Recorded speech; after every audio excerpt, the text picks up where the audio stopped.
السلام علیکم پیارے طلبہ، گزشتہ روز ہم نے تفہیم حل کی تھی اور الفاظ کی الفبائی ترتیب کے بارے میں جانا تھا کہ الفاظ کو الفبائی ترتیب میں لکھنا کیا ہوتا ہے۔ گزشتہ روز ہم نے سیکھا تھا کہ الفبائی ترتیب کا مطلب ہوتا ہے لفظوں کو حروف تہجی کی ترتیب کے ساتھ لکھنا۔ آج ہم کلمے کی اقسام کے بارے میں جانیں گے اور گنتی 1 تا 30 لکھنا سیکھیں گے۔ میں امید کرتی ہوں کہ سبق کے اختتام پر طلبہ اس قابل ہوں گے کہ کلمے کی اقسام اسم، فعل اور حرف کی جملوں میں پہچان کر کے انہیں الگ کر سکیں، لفظی اور ہندسی گنتی 1 تا 30 کی پہچان کر کے اسے لکھ سکیں۔ جی پیارے طلبہ، کلمے کی اقسام میں سب سے پہلے چیز اس کے بارے میں ہم آج جانیں گے وہ ہے اسم۔ اسم وہ کلمہ ہے جو کسی چیز کا نام، جگہ کا نام یا کسی انسان کا نام ہوتا ہے۔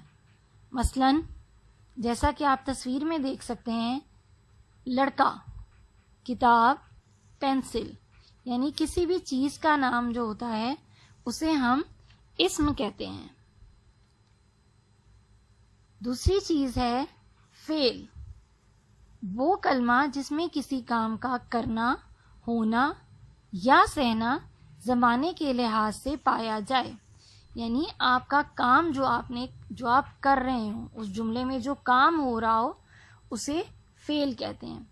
جیسے پڑھنا، کھینچنا، لکھنا، کھیلنا، یا اگر میں ایک جملہ بولتی ہوں، بچے میدان میں کھیل رہے ہیں۔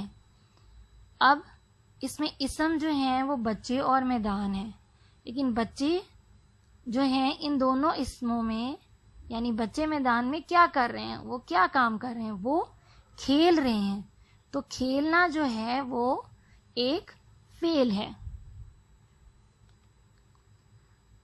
کلمے کی تیسری حصہ جو ہے، اس کی اقسام کی تیسری قسم جو ہے وہ ہے حرف۔ حرف وہ کلمہ ہے جو نہ تو اسم ہو اور نہ ہی فعل ہو، مگر اسم اور فعل کو آپس میں ملا کر مطلب پورا کرے۔ مثلا کا، نے، تک، پر، میں وغیرہ۔ اب اگر آپ اس تصویر پہ جو سلائیڈ میں آپ کو نظر آ رہی ہے آپ غور سے دیکھیں تو بچے میدان میں جو ہیں وہ بیس بال کھیل رہے ہیں، ٹھیک ہے نا۔ اب یہاں پہ اسم کون ہے؟ بچے اور میدان۔ لیکن بچے میدان میں کیا کر رہے ہیں؟ ان کا یہاں پہ فعل کیا ہے؟ وہ ہے کھیلنا، لیکن وہ کھیل کہاں رہے ہیں؟ میدان میں۔ تو میں سے ہمیں پتہ چلتا ہے کہ وہ میدان میں کھیلنے جا رہے ہیں۔ یہاں پر میں کا جو لفظ ہے وہ اسم اور فعل دونوں کو ملا کر مطلب پورا کر رہا ہے، ٹھیک ہے۔ یعنی جملوں میں جو ایسا لفظ جو اسم اور فعل کو ملا کر جملے کا مطلب پورا کرے اسے حرف کہا جاتا ہے۔ آج کے دن میں جو دوسری چیز ہم سیکھیں گے وہ ہے گنتی۔ آپ تمام طلبہ جماعت سوئم میں بھی 1 تا 30 گنتی کر کر آئے ہیں۔ یہاں پہ سلائیڈ میں آپ کے سامنے لفظی اور ہندسی دونوں طرح کی گنتی لکھی ہوئی ہے، ٹھیک ہے۔ آج کا آپ کا کام یہ ہے کہ آپ نے اس گنتی کو خوبصورت لکھائی میں اپنی کاپی پر لکھنا ہے۔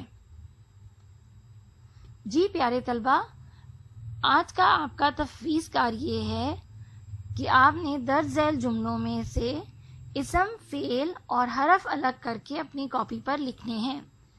یہاں پر آپ کو سلائیڈ میں 5 جملے نظر آ رہے ہیں، آپ ان جملوں کو اپنی کاپی پہ لکھیں گے اور اسی طرح آگے کالم بنا کر اس میں سے اسم، فعل اور حرف الگ کریں گے۔ یہاں میں آپ کی سہولت کے لیے پہلا جملہ بول دیتی ہوں، بچے میدان میں کھیل رہے ہیں۔ اب یہاں پہ اسم کیا کون ہے؟ بچے اور میدان، اور فعل کیا ہے ان کا؟ وہ بچے میدان کیا کر رہے ہیں؟ کھیل رہے ہیں، لیکن وہ میدان میں کا جو ورڈ ہے یہاں پہ جملے میں، میدان میں کا جو لفظ ہے وہ حرف کہلائے گا، کیونکہ وہ اسم اور فعل کو واضح کر رہا ہے کہ وہ میدان میں کھیل رہے ہیں۔ اسی طرح آپ باقی جملوں کو بھی پڑھیں گے اور اپنی کاپی پہ اسم، فعل اور حرف الگ کر کے لکھیں گے۔ جی پیارے طلبہ، آج کا آپ کا دوسرا کام یہ ہے کہ آپ نے سلائیڈ میں موجود 1 تا 30 گنتی کو لفظی اور ہندسی دونوں طرح کی گنتی کو اپنی کاپی میں خوش خط لکھنا ہے۔ ٹھیک ہے طلبہ، آپ نے پہلے اسم، فعل اور حرف کے جو جملے آپ کے پاس ہیں، جو میں نے 5 جملے آپ کو دیے ہیں، آپ نے ان جملوں کو کاپی میں لکھنا ہے اور ان میں سے اسم، فعل اور حرف نکالنا ہے، اور اس کے بعد آپ نے اگلے صفحے پر گنتی لکھ کر 1 تا 30 لفظی اور ہندسی گنتی لکھنی ہے۔ امید کرتی ہوں آپ کو آج کا کام سمجھ آ گیا ہوگا۔ اللہ حافظ۔